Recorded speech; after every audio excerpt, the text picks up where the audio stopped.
வணக்கம் நட்புக்களே. இன்று நம்ம ஒரு பொடி பார்க்க போகிறோம். அந்த பொடி வந்து இட்லிக்கு தொட்டுக்கலாம், தோசைக்கு தொட்டுக்கலாம், சாதத்தில் போட்டும் நல்லெண்ணெய் ஊற்றி சாப்பிட்டுக்கலாம். இப்போது அந்த பொடிக்கு தேவையானதெல்லாம் என்னென்னு பார்த்துக்கலாம். 1 கப்பு கடலைப்பருப்பு, 1 கப்பு குண்டு முழு உளுந்து, அப்புறம் ஒரு 10-15 காஞ்ச மிளகாய். அதில் நான் காஷ்மீரி சில்லி ஒரு கலருக்காக 5 போட்டிருக்கேன். அப்புறம் கட்டி பெருங்காயம், அப்புறம் தேவையான உப்பு. இவ்வளோதான் இதுக்கு தேவை. இப்போ என்ன செய்யலான்னா, முதல்ல எல்லாத்தையும் ஒன்றா தனித்தனியாக வறுத்து எடுத்து வச்சுக்கணும். அப்புறம் மிக்சியில் போட்டு நைஸாக பொடி பண்ணி ஒரு டப்பாவில் போட்டு வச்சுக்கலாம். ஓகேவா? இப்போது வறுத்து பொடி பண்ணலாம் வாங்க.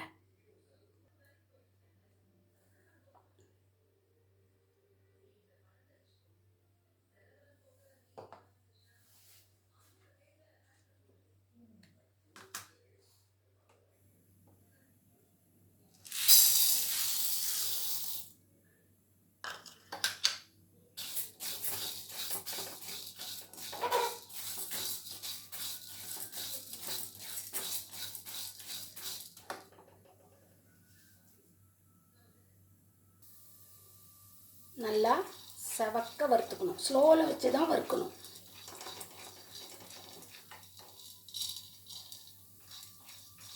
இப்போ இது வறுத்தாச்சு. இதை எடுத்து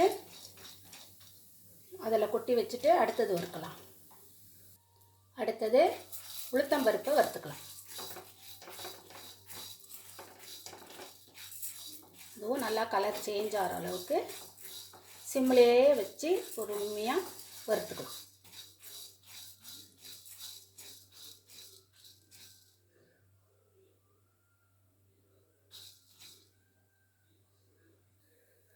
உளுத்தம்பருப்பு இப்போ வறுத்தாச்சு. உளுத்தம்பருப்பையும் வறுத்தாச்சு, நல்லா செவக்க வறுத்தாச்சு. இதை எடுத்து கொட்டிட்டு அடுத்து மிளகா பெருங்காயம் வறுத்துக்கலாம்.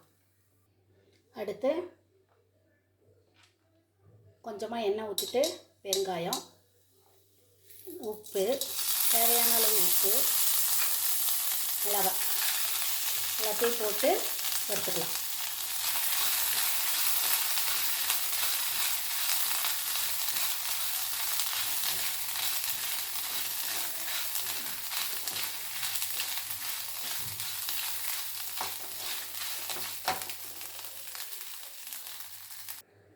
எல்லாத்தையும் நல்லா வறுத்தாச்சு. பெருங்காயம்லாம் நல்லா பொரிஞ்சிருக்கு பாருங்கள். பெருங்காயம் நல்லா பொரிஞ்சிருக்கு, மிளகாவும் நல்லா வறுபட்டுருக்கு. அவ்வளோதான். இப்போ அடுப்பு ஆஃப் பண்ணிவிட்டு இது எல்லாத்தையும் மிக்சியில் போட்டு அரைச்சிட்டு வந்து உங்களுக்கு காமிக்கிறேன். கொஞ்சம் நேரம் ஆற வச்சுட்டு இப்போ நம்ம மிக்சியில் போட்டு அரைக்கலாம். தோசைப்பொடி ரெடி.